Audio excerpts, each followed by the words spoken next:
최근 1인 가구가 증가하면서 새로운 문화가 많이 만들어졌습니다. 그 중에는 편세권이라는 말도 있죠.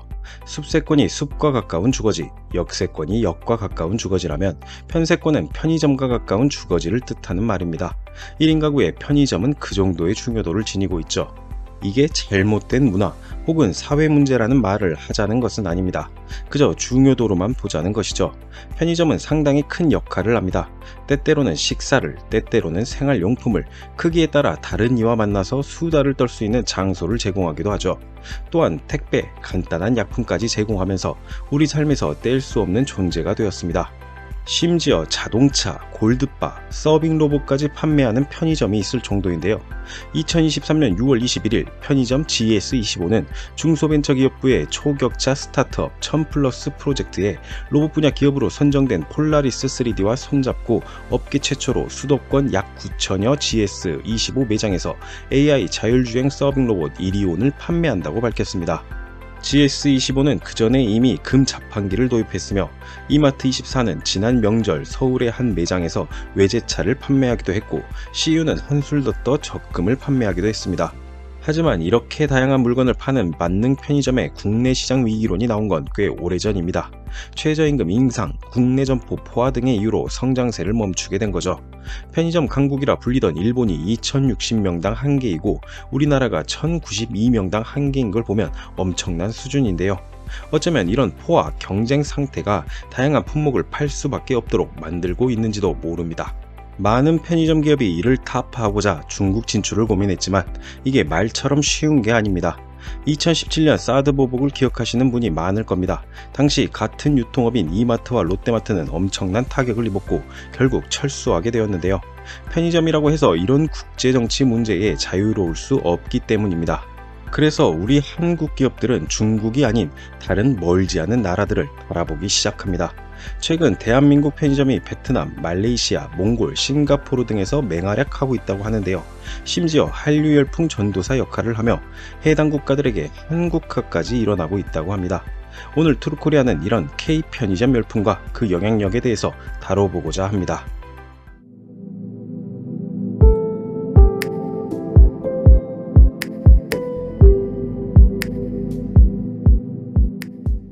지난 5월 일본 NNA 통신은 미니스톱 등 일본 편의점 업체들이 한국의 GS25가 베트남 시장에서 출전 공세를 펼치는 데 위기감을 드러내고 있다고 보도했습니다.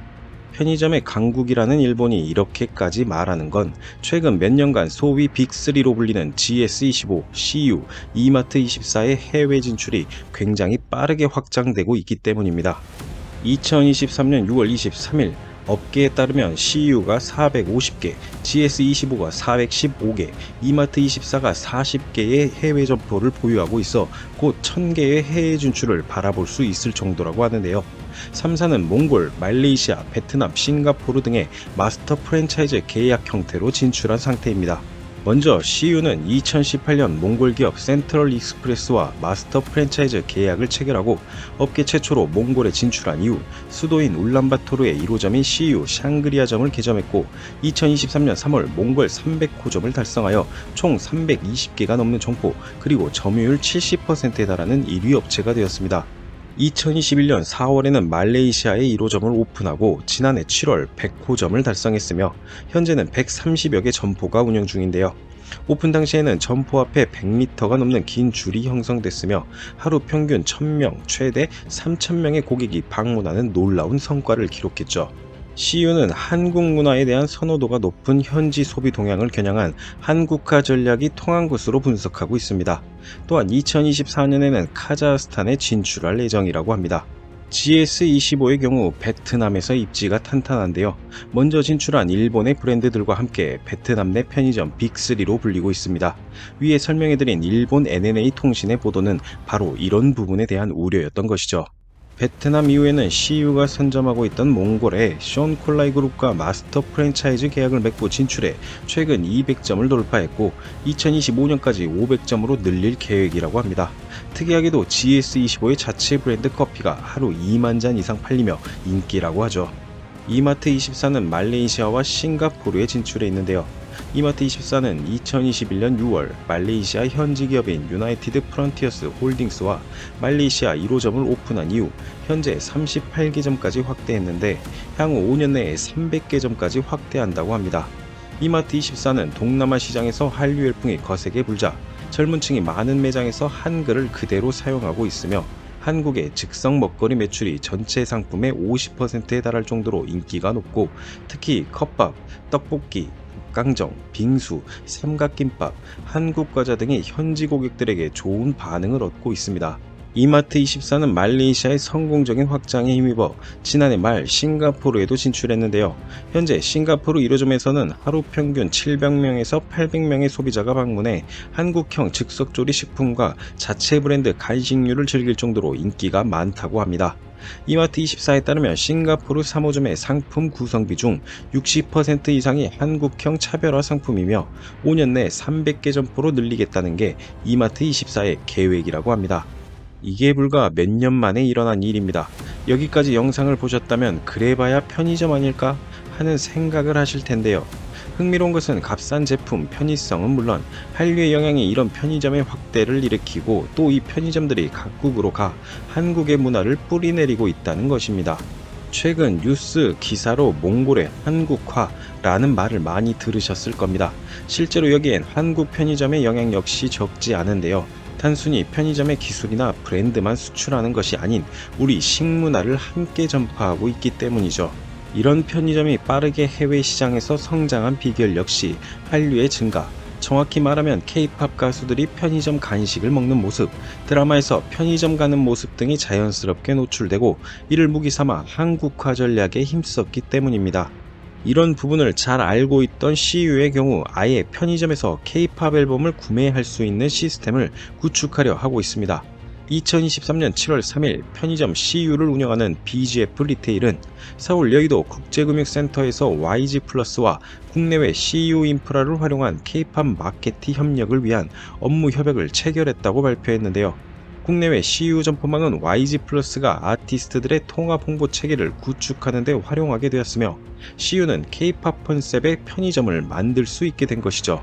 GS25는 몽골 매장에서 현지의 한국식 치킨 열풍을 반영해 자체 브랜드 치킨25를 적극적으로 홍보해 판매하기로 했으며 이마트24는 우리가 쉽게 먹는 라면, 떡볶이, 컵밥, 닭강정 등 즉석 먹거리 판매대를 구축하고 있습니다. 이는 실제 다른 편의점에서 볼 수 없는 한국식 편의점의 차별점이라고 할 수 있습니다. 관련 업계 관계자 역시 예전에는 편의점의 글로벌 기준이 일본이라는 인식이 있었다면 최근에는 한국 편의점의 경쟁력도 주목받고 있다며 특히나 한류가 세계적인 트렌드가 되면서 해외 사업을 확장하는 것에도 큰 도움이 되고 있어 해외 시장 진출에 적극적으로 나서고 있다고 밝히기도 했죠. 모든 것이 청사진처럼 보이지만 여기에는 아직 풀어야 할 숙제가 남아 있습니다. 바로 수익성이죠. 편의점 3사가 빠른 속도로 해외에서 점포를 늘려가고 있지만 아직 초기 투자 비용을 회수하지 못하고 있다는데요. 현재 편의점 업계에선 한 국가에 1000개의 매장은 있어야 유의미하게 수익을 낼 수 있는 것으로 보고 있으며 규모의 경제를 신속히 확보해야 승기를 굳힐 수 있다고 합니다. 즉 아직 몇 년 정도 시간이 남은 셈이죠. 리스크로 진출이 어려운 중국, 이미 자국업체가 꽉 잡고 있는 일본을 두고 다른 아시아 국가를 적극적으로 공략한다. 한류로 이득을 보고 또다시 한류를 전파한다. 이것은 상당히 전략적인 대한민국이 현재 잘할 수 있는 일이라는 생각이 듭니다. 그리고 이런 전략은 사실 편의점뿐 아니라 다양한 품목에 적용할 필요가 있을 것 같은데요. 여러분의 생각은 어떠신가요? 드라마나 영화에서 편의점 장면이 자주 나옵니다. 그게 아니더라도 편의점에서 구할 수 있는 음식을 먹는 장면은 한 번쯤은 나오기 마련이죠. 내가 좋아하는 한국 드라마 속 음식을 먹을 수 있다는 것, 이 사실이 현재 우리 편의점의 해외 진출을 앞당기고 있습니다. 우리가 무심코 집 앞에 가서 먹은 음식을 먼 나라의 다른 이도 함께 즐긴다는 건 꽤 흥미로운 일입니다. 편의점에서 파는 제품이 각양각색으로 변해가는 만큼 이 모든 물건이 해외로 나갈 수 있는 창구가 될 수도 있죠. 반도체나 자동차, 당연히 대한민국의 먹거리지만 이것만 수출의 전부는 아닙니다. 지금은 작아 보인다고 한들 어쩌면 이런 편의점이 앞으로 다양한 우리 기업들의 해외 진출에 큰 도움이 될지도 모른다는 생각이 듭니다. 이건 역시 하나의 한류 사업이라고 해도 괜찮지 않을까 싶네요. 트루코리아는 대한민국 문화와 편의점의 해외 진출 선전을 응원합니다. 영상을 시청해주셔서 감사합니다. 구독과 좋아요는 영상을 만드는 데 큰 힘이 됩니다.